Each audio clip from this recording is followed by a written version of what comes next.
आत गेल्यानंतर अर्ज त्यांचे आले. अर्ज आल्यानंतर त्यांनी छाननी सुरू केली. छाननी सुरू असताना मी माझा तक्रारी अर्ज दिला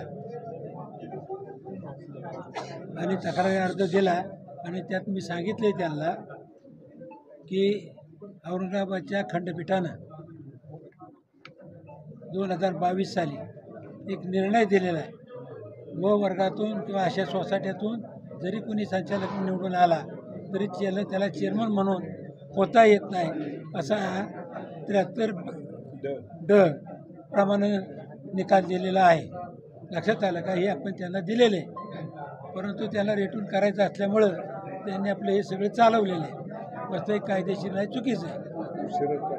आता एकीकडे तुम्ही आक्षेप घेताय, परंतु हा निवडणुकीच्या वेळेसचा देखील मुद्दा होता. दुसरीकडं त्यांनी सांगितलं की दत्तात्रय भरणे देखील ब वर्ग गटाचे उमेदवार होते आणि ते देखील छत्रपतीचे चेअरमन झालेले होते.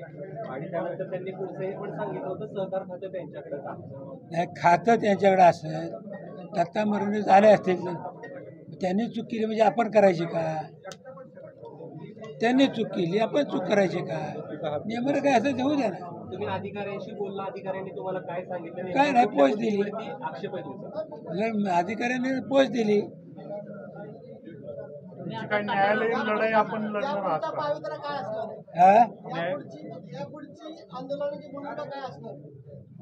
योग्य वेळेला जाहीर करू. तुम्ही आता इथून पुढे कोणाकडे तक्रार करणार आहे? योग्य वेळेला जाहीर करू.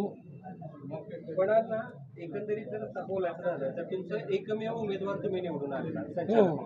आणि नेमका आक्षेप घेण्याची नेमकी कारणं काय आहेत असं तुम्हाला? कारखान्याचं कामकाज कायदा कोर्टने मॅचमधून चालावं, कोणावरती अन्याय होऊ नये, न्याय मिळावा, संस्था व्यवस्थित चालावी. लक्षात आलं का? असं आम्हाला वाटतं की ज्याच्याकडून सभासदाला 2 पैसे अध्यक्ष मिळावे. खंडपीठाचं जजमेंट कधीच आहे? 22 सालचं. 2022. ही जी झालेली चेअरमन निवड चेअरमन निवड 100% बेकायदेशीर आहे. त्या निवडीमध्ये खऱ्या अर्थानं आमचे एक उमेदवार आदरणीय अण्णा जरी आले असतील तरी त्यांना जो अजेंडा दिला होता त्या अजेंड्याबरोबर कार्यक्रमाचं वेळ दिलेली नव्हती अधिकाऱ्यांनी, आणि त्या अजेंडा पाठीमागं वेळ दिली जाते. अर्ज कधी घेणार, अर्ज स्वीकारण्याची वेळ 15 मिनटं, छाननीची वेळ 15 मिनटं, नंतर माघारीची वेळ. आज इथे एक अर्ज आला म्हणून विषय राहिला नाही, परंतु नेहमी 2 अर्ज येतात, त्यावेळेला ती वेळ द्यावी लागते. हा कायदा आहे, त्या कायद्याप्रमाणे त्यांनी वेळ दिलेली अजेंड्याबरोबर आम्हाला कळवलं नाही. तरी परंतु त्या ठिकाणी अण्णांनी ऑब्जेक्शन घेतलं आणि ऑब्जेक्शन घेतल्यानंतर जर आर ओ म्हणत असतील की ऑब्जेक्शन नंतर आले आणि आत्ता आम्हाला पत्र मिळतं आहे कारखान्याचं की 3 वाजून 15 मिनटापर्यंत अर्ज स्वीकारणे, 3:15 ते 3:30 छाननी, 3:30 नंतर उमेदवारी आणि 3:45ला 3:30 नंतर माघार आणि 3:45ला डिक्लेअर करणार. हे टायमिंग त्याच्यामध्ये दिले. वास्तविक हे अगोदर दिलेलं नाही, म्हणजे हा फ्रॉड आहे. दुसऱ्या बाजूनं अर्ज दिलेला अर्ज असताना सुद्धा आरोने रेटून आपला कार्यक्रम करायचा प्रयत्न केलेला आहे. केवळ सत्तेच्या दबावापोटी म्हणावं लागेल आणि त्याच्यामध्ये उशिरा अर्ज आला मानलं जाते. हे उचित नाही. अगोदरांना जाऊन सभागृहात बसलेले आहेत आणि असं असताना जे कायद्याला धरूनही ते व्हावं. अर्ज दिलेला आहे आणि आपण सगळे इथं होता. अण्णा काही उशिरा आले नाहीत मिटिंगला. अर्ज उशिरा द्यायचे कारण नाही.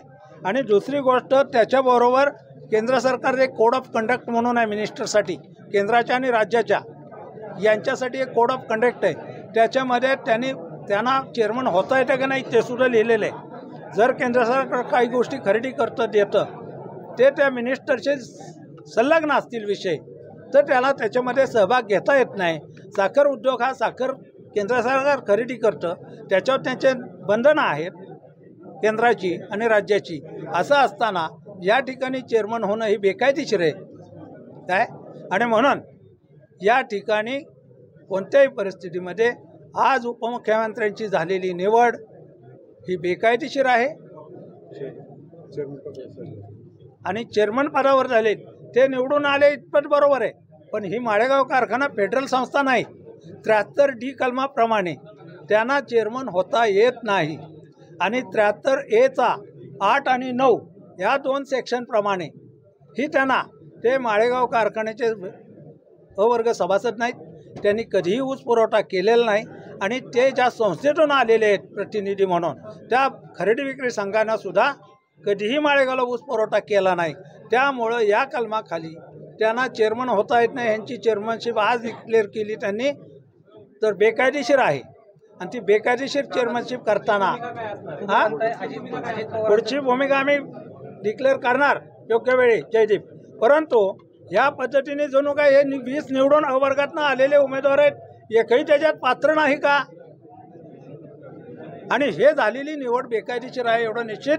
त्याच्या संदर्भात आम्ही त्यांना पत्र दिलेलं आहे, कोड ऑफ कंडक्टची कॉपी दिलेली आणि हे सुद्धा दिलेलं आहे, अर्जसुद्धा आमचा 22मध्ये दिलेला निर्णय खंडपीठानं तो आरवर लागू होतोय. त्यांनी कंटेम्प्ट ऑफ कोर्ट केलेला आहे, म्हटलं तर काय वावगं ठरणार नाही.